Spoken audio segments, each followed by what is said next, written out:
All right, let's go ahead and call our meeting to order.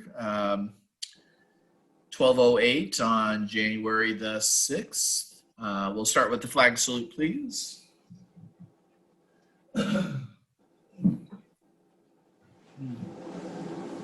pledge allegiance to the flag of the United States of America and to the republic for which it stands, one nation under God, indivisible, with liberty and justice for all.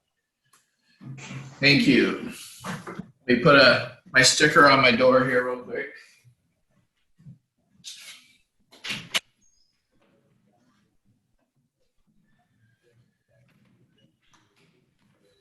All right, well, let me put our agenda up on the board here. Hopefully I can find something. There we go. And just as a reminder, we are recording. And so, but today I'll start with our thought of the day. I actually borrowed this from the district email that came out. Always remember that you are unique, just like everybody else. And that has a lot of qualities. We'll continue with some happy thoughts and then hopefully some reports on some items. I get to be your program today. And a reminder, we have a board meeting next Tuesday. So I'm going to take this down right now just because I would rather see your faces than the agenda. So we're open for happy thought sharing if you'd like. I have one. All right. I got round 1 of Moderna. Yes. Oh, there you Very go. good. I have a face still. I'm good. So Good. Was it the half dose or a full?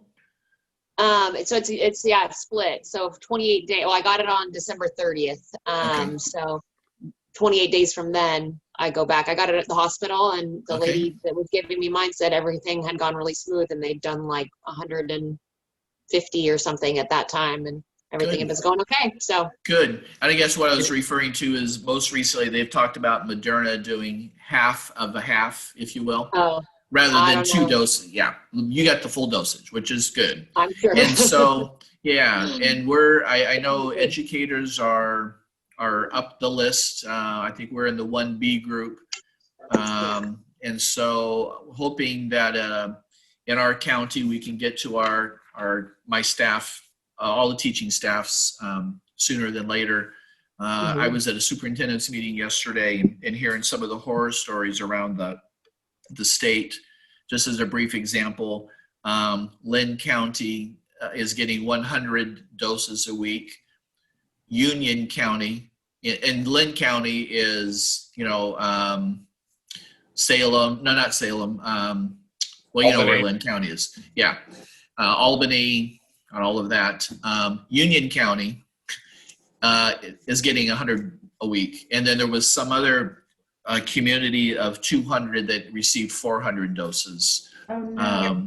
Yeah, and so just some weird things going on. So again, I'm hoping that in the more rural counties that we can get through it quicker, even though I know our public health department staff is quite limited in their human capacity. So I think they're doing the best they can. Morgan, was it primarily the healthcare people that you were seeing of that 100 or 150 first round? I think so. Yeah. I just asked the lady that was doing my injection how it was going, and I would guess so. I mean, people that I know that have gotten it have been like the hospital workers. Right.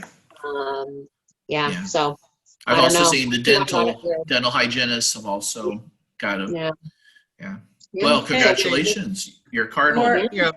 The 10-page document that was put out by OHA in December is pretty thorough, and cutting through the political junk on Facebook, it seems like what's happening is that people in the healthcare field are getting appointments and are getting the vaccine the governor said that she hoped to do 12,000 a day for 14 for the next 2 weeks, which would get us up to around 250,000 total for the state, which is a drop in the bucket. But again, if you ignore the people trying to score points or to cause issues, it looks like it's doing as well as can be expected. Mm-hmm. And that the priorities that are been set by the state of Oregon are being complied with here in Curry County, because the hospital seems to be the ones controlling the distribution of, vaccine into arms, and not the county. Yeah. Mary, you had a comment or? Oh, I was going to say, does Morgan realize now she's being tracked? Just kidding. Nanotechnology, gotta love it. I know, like whatever they got, they're uploading into whoever's. Yeah. Not that our cell phones don't do that regularly. Right. No. Like if they want my data, I guess they got it. But yeah, it's trade-off, I guess. I don't know. I'm not sure whether your DNA gets altered after the first shot or it takes the second shot to do that. But if all of a sudden you find yourself changing in strange ways, I'll let you know. All right. All right. Thanks for sharing. Somebody else? Well, I've got a few things. Some more like profound than others. The not so profound one is that my sister finally moved into her house in Canyonville, which meant that I got my garage cleaned out. Yeah. So that's pretty awesome. The great thing for me during the holidays, the two things, I have continued my commitment to read books. And I'll give you my book report, which is that I read a book called The Wax Pack, which is about a guy who collected baseball cards when he was a kid. And he bought an unopened pack of 1986 baseball cards probably about 5 years ago, and decided that he was going to track down every player that was in that pack. And interview them about what they're doing in their life now. And it was a really, really interesting read, even if you're not into sports or baseball. I think just kind of the conclusion was, well, it's a lot about probably men and their fathers and their relationships with their fathers, because I think that like one of the main things that the author came away with was that all of these baseball players, like a lot of what they did during their careers was to prove something, or because of something they didn't have, or because of something they did have with their father. So that was interesting. And I also read a book about Pappy Van Winkle bourbon. So, which is a really interesting story. I don't know if you've ever heard of Pappy Van Winkle, but it's like this bourbon that sells for like $1,000 an ounce, made in Kentucky. But also on Christmas, the day after Christmas, I texted a really close friend of mine in Portland, and found out that he was staying in an RV park in Coos Bay. So I actually, the day after Christmas, was able to just without any kind of plan whatsoever see somebody that I was really happy to see. So, Oh, yeah, very good. Welcome, David. How about anybody else? We're doing happy thoughts, David. Good morning, afternoon now.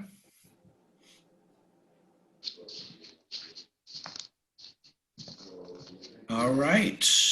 Well, we're still awaiting the birth of the Cinnabon. We're 10 days out, or five days out from the due date.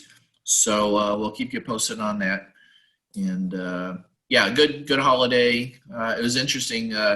My younger daughter and her husband, who live in Seattle, actually met us, they used our travel trailer as their Airbnb. We parked it at Humbug, and so they used it for about 3 or 4 nights. And but again, being very socially aware, we kept our distance and probably visited for 15 minutes. So it was odd to have a loved one so close, but yet spend so little time with them. So, but it was their vacation, and we were happy to have that time with them. So, yeah. All right. Okay, Jeremy, is that wax pack? Is that in the collection at the library, or is that your it is, okay. It is, yep. The book I read during the break was by James Patterson. I know for a lot of people, they're not their favorite, but it was The Final Days of John Lennon. And so it basically is a side-by-side chronology of the Beatles and John Lennon's life, and intermixed with the Mark Chapman's psyche and his assassination plan as it came up to that night. An interesting side on that as well. On the night of the assassination and murder, I was working as a clerk at a liquor store, and right close to the university in San Francisco. And all of a sudden, it was about 7 or 8 o'clock that night, and all of a sudden, all these people start rushing in looking for copies of Playboy magazine, which was on the front counter. And because that was the month that he was the interview, and people were buying them and then I think selling them for more outside the door as far as collector's items. Wow. That kind of weird thought. Okay, let's move on to some other thoughts or updates. Let's see. I want to make sure. I was hoping Becky was going to be on to talk about our holiday bottle auction results. The last I had heard is we had about $1,800. We did receive notice that we our literacy grant for $500 was approved. This Saturday is the district grant meeting that all members can attend, and I have the Zoom link I'll attach for people if they would want to be a part of that process. Denise, maybe you could give us a little update on our membership cleanup, and then I know Dave's on the line as far as the president-elect and the upcoming pets. So that's going to be our next topic. So maybe Denise, if you could give us an update on membership, as you recall. Sure. 2 things. One, I did talk to Becky. I don't know, day after Christmas, 2 days after Christmas. And she can't make these meetings because she goes home to feed James every day at lunch. Right. So she's just busy. And I think she said it was $18.50 or $18.75 that we made on the bottle auction. John Hawkins told her that as soon as he got back from Bend, he would give her a check for the membership. She heard nothing from Jim Gardner, and she heard nothing from Ron Dunlap, and neither did anybody else that I understand. So on the evening of the 28th, I wiped them out. Yep. Yeah. Those are the ones I saw as well. So, and certainly if they're always welcome to come back, but maybe when COVID does have its impact or so on, but good. Thank you for that. So over the holiday, again, received some emails from the district regarding pets and that urgency to have a president-elect selected. As David has shared with us before, we're not alone. There are several chapters, it looks like, across our region that are in that process of trying to select someone. Port Orford was able to have someone step up, but we in Brookings do not. I guess at this point, even though I'm pretty confident we will be relocating sometime this summer, If it helps the process, I will submit to the district for me to continue as president. But just know that when I move, that someone's going to have to take my place. So in that sense, I will take advantage of the trainings that come up here in a couple weeks. The price went up from 100 to 200, but on the other hand, there's no travel involved. That was the big part of getting to Seattle and all of the lodging and so on. So because that's somewhat of an urgent decision that needs to be made, I'm open for discussion on that proposal, or unless there was someone else who has had a change of heart over the past couple months and has about becoming president-elect and moving forward. Yes, Mary. I don't have a change of heart about myself doing it, but has anybody ever talked to Mitch Colgis? He was president years ago and did a really good job, and now that he's living here again, maybe? Yeah, I wouldn't mind. He hasn't spoken to anybody or showed up since that meeting in the park that day. I know, but he never did do the Zoom meetings anyway, so that doesn't surprise me. Yeah, I agree. Yeah, I don't mind reaching out to him and seeing if he'd be interested. Was there, I felt like at some point during the spring or summer, there was Jerry Herbage sort of in line? 2 years. I believe he committed more to 21, 22 rather than. So I guess that was my question. So there is technically somebody in line for that year following. Right. Okay. Yeah, I think he's. If you were willing to go through like May, or sorry, He already is till July. So it's really when you think you would not be able to do it. Are you guys moving? We're not sure. We're not sure. Yeah, that's the only reason I'm throwing it out. You know, we're playing with the possibility of keeping our home here and traveling for a while, and we're also talking about selling this spring. So they're different things, but obviously I don't want to step up and in unless someone else is ready to jump in. But at least I wanted to get that out on the table, but just knowing that there would need to be a replacement when I do step out.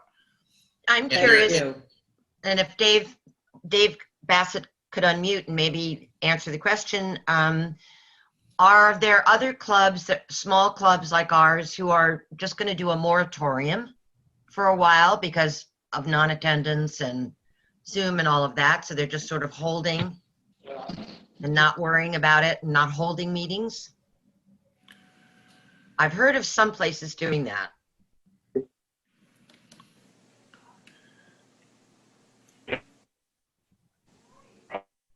Looks like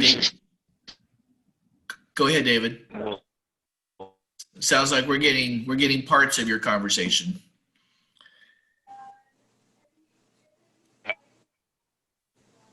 Year, what you need is a bridge. We will have Brooke Bandon in our group again, and Sarah Kimball.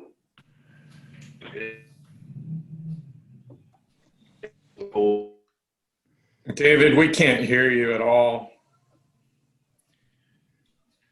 I'll call you when I. Okay. I'll call you when I get out. All right, thanks, David. Tim, we could always provide you with a Zoom membership, and you could host our Zoom meetings wherever you are. Yeah, there you go. Well, that you're making the assumption that we're going to be Zooming for the next year, but who knows? Yeah. The important thing is that we not lose continuity. If you can hear me now, so yes, it's better, David. Go ahead. And if you can. Nope. District Governor Jerry and me know as soon as possible. Thank you. Okay. Well, I guess I'd like to, since we're already late, if let me reach out to Mitch and to Jerry one more time. And at the board meeting next Tuesday, we'll make a final decision, and then we'll notify district at that point. Okay, thank you. All right. Program today, just so you know, the ones that are kind of in the works, Jim Cohen with the assessor's office has said, please wait until after the first of the year. So we've got that one kind of in the hopper. My daughter is also, I've asked her, and she is willing to give a presentation about the August Wilson. The American playwright, he's got a lot of things in that are popular right now. A new film that's out, and Ma Rainey's Bottom, and a documentary that just came out that she was actually a part of. Anyway, so we got that, and then I've contacted a winery in Eugene that has some interesting Rotary connections, and so knowing there are some wine connoisseurs in our membership would. So trying to make those connections. And then we've got Jeremy giving a state of the library address. So in coming up with the program for today, I have a few minutes of your time. So again, I'll go back to sharing screen if I can find it.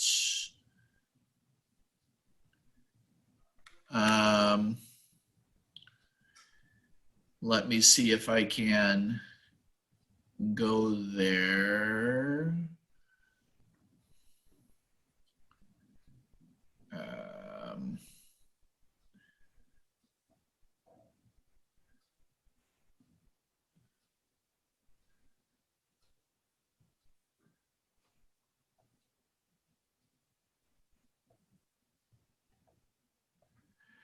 Can you see the PowerPoint? You No? can see your file, your open file, but not the PowerPoint itself. Okay, let me try this one more time here. There we go. Got it. Got it. Thank you. Okay.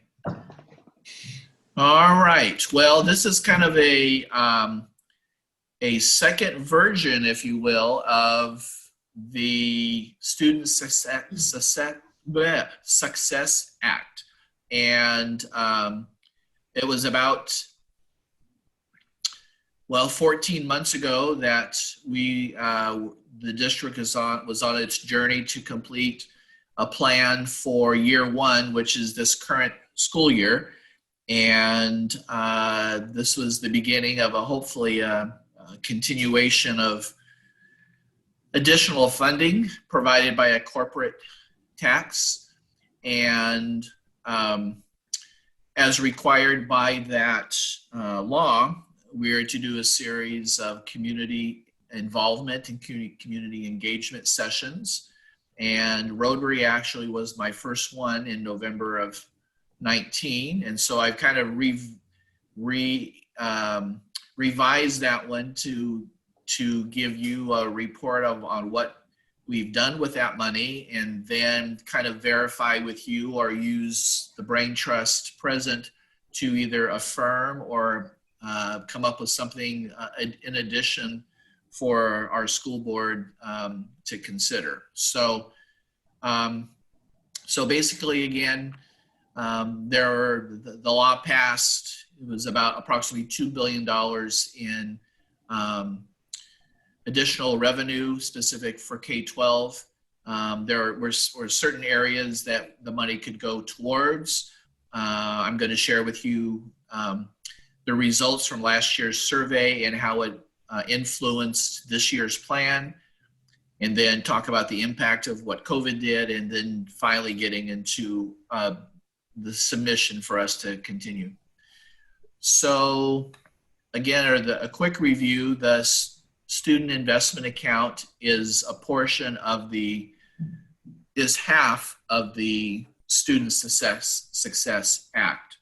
And primarily as it says here, I won't read them all, but essentially it's meeting the mental and behavioral health needs of students and increasing achievement and opportunities for the underrepresented as listed here.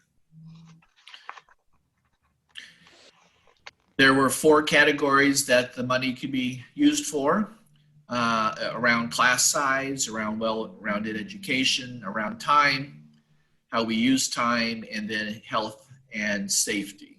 And so I did a couple surveys. I had, I think, 4 or 6 community engagements. Oops, I'm too early.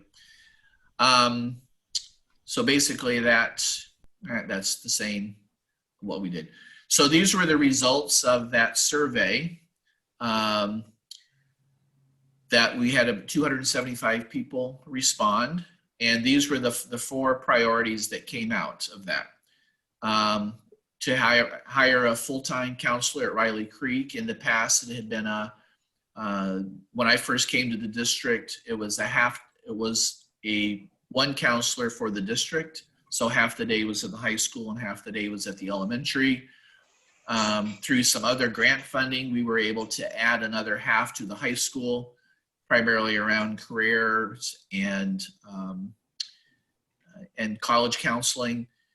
And we were fortunate to have a retired counselor come back and work the half-time at Riley Creek. So that became a priority, as well as having a nurse for the district. The other priorities, actually, yeah, it says 4 priorities, but because, well, anyway, making our schools and buses safer and healthier, come along with security and having heated schools, those types of things, to decrease our elementary class size and to add more electives at the high school. This then became, through that process, these became the plan that was submitted to the state. And this was in the amount of about $430,000. And with that, we budgeted these items. And again, I'll just quickly go through them. The Riley Creek counselor, adding another teacher, upgrading the outdoor securities at both schools, the locks, some technology upgrades, including more devices for kids for instruction. All of our new buses came with security cameras, so we were going to add those to our older fleet. Again, some more activities after school with Ascend. We kind of covered the middle school and with a little bit into the 9th grade for high school, but primarily Ascend has done the middles, the 5 through 8, and so the commitment in the plan was to have a similar program for younger students, and also go into having the school available on weekends for internet use and so on. Some staff development, and then some enrichment activities. So we submitted our plan, it was approved, and then COVID came. And with the impact on the state budget and state revenues related to that tax structure, we were given less than 40% of that 430,000. So the result of this current school year, from that big long list on the previous slide, we were able to do 2 of those things. And one was to hire the full-time counselor, and we've been very fortunate with this young man who's just doing excellent work at the elementary. And we are 1 bid short to getting the work done at both schools with the updating the electronic security systems. Now I'm going to go back the slide just real quick here. Because of other grants we've received either through COVID relief from the federal and the state level. We've been able to check some of these off our box, if you will, which include some tablets. We received a local grant. We've two other grants that have helped us purchase more tablets. We use our general fund money to take care of the heating upgrade. We have another grant that covers the attendance advocate, that one who goes out into the community and helps with kids who are struggling with attendance. These enrichment ones have fell to the wayside, if you will, waiting for more funding. So we have been able to spend a good amount of money in some of these areas. So the questions I have for you today would be either affirming those ideas, or if there were things that have now come up maybe because of COVID and because of our current structures that may have more weight. I think as I look to number 3, the third question, sorry, got a phone call there. Well, I actually I'm not gonna answer, I'll finish that sentence, sorry. Internet access and childcare opportunities are those that continue to come up. So I would anticipate those would be echoed by you all as well. But so after going through the, I'm sorry, I should also share at this point that we've received notification that in the governor's budget that she announced in December that this program would go back to full funding. So we're looking at going back to that $450,000 plus grant. And granted, some of those items on that orange list are continuing, but there are some other things that are one-time expenses. So with all that said, the floor is opened for either questions for me or areas from your perspective as a community member of things that we should continue to consider. And again, I'll just remind you of kind of those areas. And I know you're not all experts in education. I appreciate that, but you're all educated people. So whether you're looking through the lens of a parent or grandparent or just as a community member, are there topics or strategies or things that come to mind?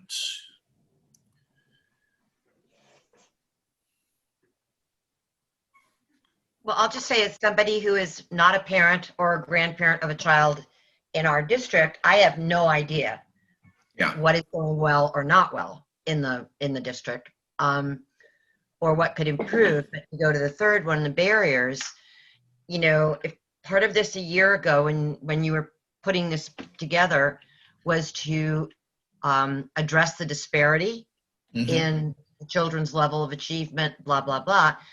COVID has made that just so much worse. Right. That to me, and that's just nationally or internationally, right. actually, that So we're so far behind that it may not be possible for them to catch up. Well, so one allowable expense, as an example with this, would be an extended school year. True. Yeah, so whether it's summer school or targeted early entry for kindergarten, kind of a kindergarten pre-camp, if you will, a boot camp. But I think that you're hitting it right on.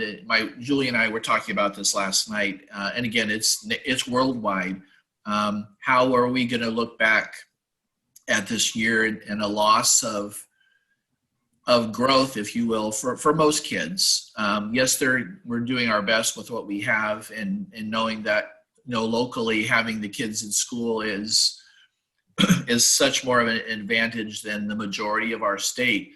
But how do we address that gap?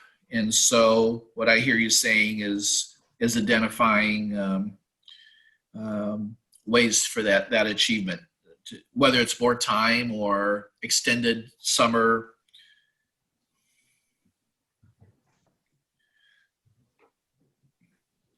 Okay. I think we're lucky in our town that the kids have been able to go, even though it's a shorter school day. Yeah. I talked to some friends that have kids in high school that are up all night playing online games, and they sleep all day. It's just what it's come to. Yeah. So at least our kids are, they're going to school, they're getting homework, they're seeing their friends, be it they're masked up. I haven't heard of any COVID being transmitted through them being back to school. So I feel really blessed that we've been able to do it. Yeah. We actually had our first reported student case. It was a Riley Creek student that was occurred during the winter break. And so it didn't impact the school. It impacted one of our local child care centers temporarily, but they've reopened now. But yeah, we have been fortunate that we haven't had staff or students during instruction. Our time will come. So, but you're right. We are the horror stories around that you hear as well about, as you shared, are pretty challenging. And I did hear some sad news about a Brookings teenager who took their life over the last couple of days. And again, this is second or third hand, but basically the quote was, "I can't do this anymore." And so whether they were referring to COVID or missing school or whatever their life was, but any life lost is not good. And but yeah, the mental. Actually, I had another staff member yesterday share, as we do our screening in the morning for kids arriving. We're looking for physical symptoms. We're checking to see, are they feeling okay? Is anybody that's sick at home? And one of the kids, so when the first question, how are you feeling today? And the response from the student was mentally or physically. And so again, I think that was a clue of, yeah, I'm here because I have to be at school, but am I fully prepared? Do I, all those other, obviously there was a follow-up question with that student, but he was one that verbalized, yeah, we're not all there. And I think if anything, I have realized how important the social part of being at a school is part of the development, of us as humans, is that social interaction. And when we don't have it, that's when we're seeing all these other, so that's going to take time to mend. So, okay. Tim? Any other thoughts or? There is in the North County a pre-K program that Yes. two women set up that my understanding is they're very successful. Yes. And would perhaps be something worth looking at and seeing if we can. Maybe Tim could answer some questions about that. I could, yeah. Jeremy, actually, it was right before the holidays. I had an initial meeting with Head Start, and one of my goals for the district has been to increase our offerings to be in a pre-K, not to necessarily be in competition with Head Start, but there's Head Start. There was Kristen Mayer's preschool tuition based, and then there was the kids who didn't have anything. And so in trying to fill that gap, we've had some initial meetings about how the district might be able to add to its offerings a pre-K program. And Jeremy, as wearing another one of his hats, sits on the regional early learning hub that coordinates grants and so on. So that's an active activity I have going for the spring. You know, one of the Carl, bigger picture, it's interesting timing. It's kind of unfortunate that so much energy is having to be directed to COVID right now. But one of the interesting developments is that up in Bandon, there is a group that has pulled together resources from a number of different places to build a partnership for childcare, and so we're sort of looking at potentially a model like that down here. But one of the other confluences that's really interesting is that the person that's been directing the Head Start in Port Orford, that's had so much success kind of building these kindergarten readiness programs, she's also now the Gold Beach Head Start's under her purview. So she's really interested in talking with us in Gold Beach about some of that. So there's all kinds of different things kind of percolating. And I don't go ahead. I wasn't talking about the Head Start program. No, I know, but I guess what I'm saying is that Head Start, the great thing about it is that the Head Start folks, they don't care whether it's a Head Start program or not. They see the need, and they're very motivated to do anything they can to help other groups. So it wouldn't be just, we're not actually talking about expanding Head Start or Head Start, but it's more like collaborating with Head Start to have more of a comprehensive, holistic program for both kindergarten readiness and childcare. Okay, I don't know if Dave Bassett's still on, but I learned of the Ready Start Learn program by attending a Rotary meeting in Port Orford. Right. And then we put their video on one of our first Curry County Voices programs on back in the day when we put things on channel 182, and the county still plays that on 182 from time to time when they have nothing left over from the 1950s to play. So, it seemed like it's not Head Start, or it's really just a short term before the school year starts to get kids comfortable with getting on a bus and coming into a classroom and having a snack. And yeah, I mean, I think there's two, and this is, I mean, I'm probably going to be repeating some of the stuff I had to step out that Tim was saying earlier, but from my perspective, and this is from being involved a little bit more with the school, but also just having a spouse who's a teacher, and also at the library, what I see is that kindergarten readiness is really, truly a big deal. But there's a second leg to it, which is just pure and simple. There is no childcare options available in the Gold Beach area. And I guess for me right now, I think if kindergarten readiness could be rolled into the childcare and it could be kind of all addressed in one, with one approach, that would be great. Yep. Good. Agreed. Good. Thank you. I guess, Tim, before you wrap this up, I would say that, that what I've seen over COVID, I don't know, everything's so complex and there's so many needs, and it's hard to know what the strategy and the approach is. But I do think that what's on paper that the school district put together is still relevant and sound, and that both the psychological needs and the childcare, those two things to me just really jump out as just deep needs. Sorry, I have to mute myself. Okay. So great. Thank you. Thank you.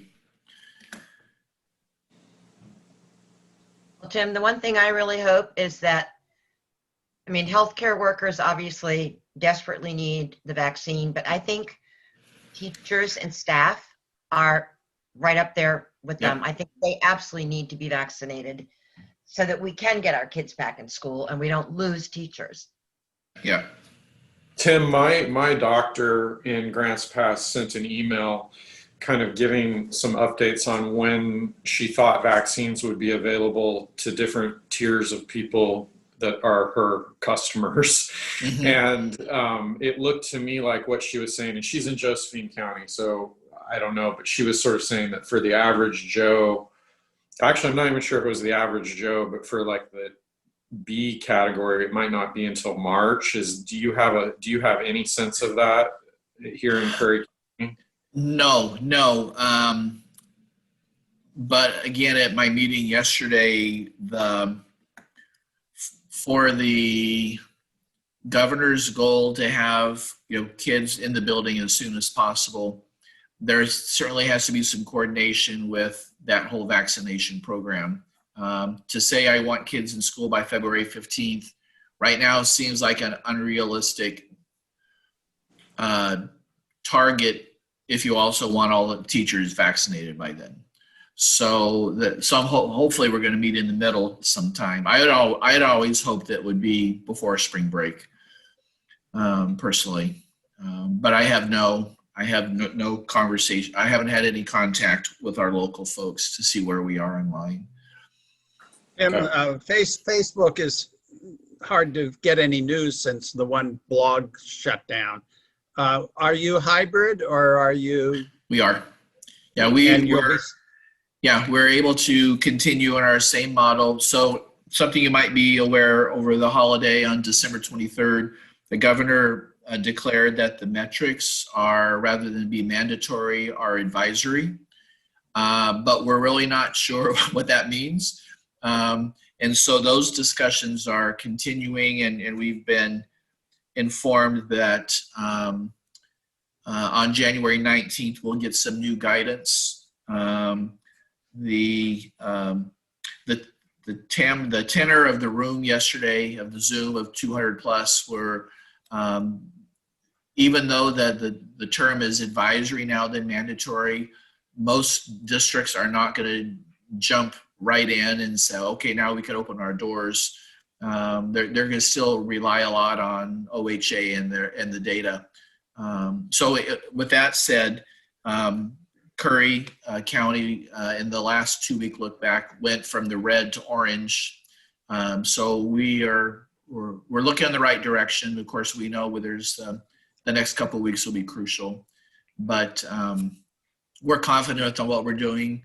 I understand that Brookings this week was bringing their K-5 back, and then I think it's tomorrow they were bringing back part of the middle school and then the 9th graders for half days, similar to ours. And Port Orford is also continuing in their same model. So, yeah, we need more information before we can move forward. So, well, thank you for your you were my test audience today. Tomorrow night, I'll be doing a similar forum for the community for those who wish to attend. And but if anything else comes up, we'll certainly keep you posted. There'll be another presentation in April, and that's when I'll ask the board to adopt that as part of our budget.